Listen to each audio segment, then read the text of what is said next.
Hello Lakeville, I'm Joseph Palmersheim, Community Editor of the Lakeville Sun-Current, and here's what's happening in your community today, Friday, January 30th, 2009.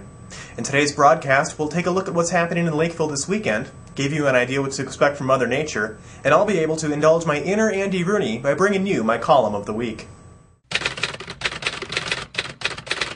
Highlights for this weekend include a visit from the Liverpool Legends, a Beatles tribute band playing at 7:30 p.m. tomorrow in Lakeville South High School. This event was moved from the Lakeville Area Arts Center to the high school due to the anticipated ticket demand. Floor seats cost $25, and balcony seating is $20 for adults and $15 for students. The Lakeliners will host its annual show at the Lakeville North High School tomorrow at 5 p.m.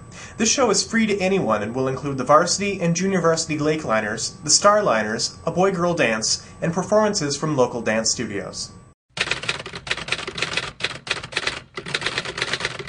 For our issue coming out February 5th, I was able to work on a story about the One Book, One Lakeville community reading program, which will have a potluck event tonight from 6:30 to 8:30 p.m. at Fire Station 4 in Lakeville.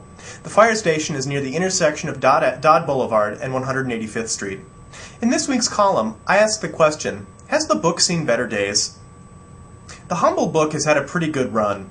In the more than 5 centuries since Johann Gutenberg's movable type printing press opened them up to the masses, books have changed the world.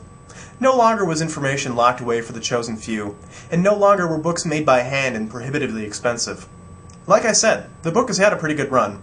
It survived the encroachments of the moving picture and the radio, but probably began to lose its grip near the top when television indelibly ingrained itself into the tapestry of American life.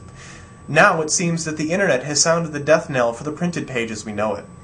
According to the American Association of Publishers, book sales for the month of November decreased by 14.4% at 743 million and were down by 4.4% for the year. October's figures weren't much different. It's a recent statistic, but not an isolated one. Type in 2008 book sales down, and you'll get about 9.1 Google hits. Like many other print products, books seem to be falling out of favors with consumers. The statistics seem to speak to a lack of use. According to parapublishing.com, only 32% of the U.S. population has ever been in a bookstore. 42% of college graduates never read another book. 58% of the U.S. adult population never reads another book after high school. And perhaps most tragic of all, 80% of U.S. families did not buy or read a book last year. It's sad, but not surprising. For nearly 400 years, there simply wasn't much competition for our attention span. Now we've got the internet, television, recorded music, computers, video game systems, magazines, cell phones, social networking, and PDAs all begging for our attention. The notion of curling up with a good book is no longer suited to a fast-paced digital age.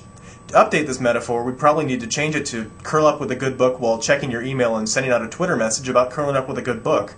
It makes me wonder, when we are being constantly bombarded with all this stimuli, how much do we actually absorb? That's one of the beautiful things about books. It's hard to multitask when reading one. Unlike an iPod or television, you can't throw a book on in the background and iron to it. It gives, but only when you allow yourself to share in the process. I'm obviously biased and old-fashioned when I state this notion. I work at a newspaper, a changing field with its own share of nostalgia for simpler times. But I really think there's a certain relaxed civility that's being lost with the gradual fading of the humble book. Buck the trend. There's a new reading group in Lakeville that's trying to, and they seem to be succeeding in getting people interested in reading. I encourage you to think about it. For more information, go to www.onebookonelakeville.com. The modern world may be turning the page when it comes to the humble book, but there's no reason that the rest of us have to.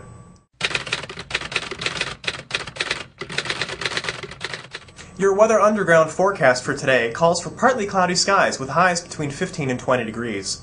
For tonight, expect mostly cloudy skies with a 20% chance of light freezing drizzle and light snow. Lows expected between 15 to 20 degrees. For Sun Current and Sun Newspapers, I'm Joseph Palmersheim. Thanks for tuning in and enjoy your weekend. We'll see you Monday.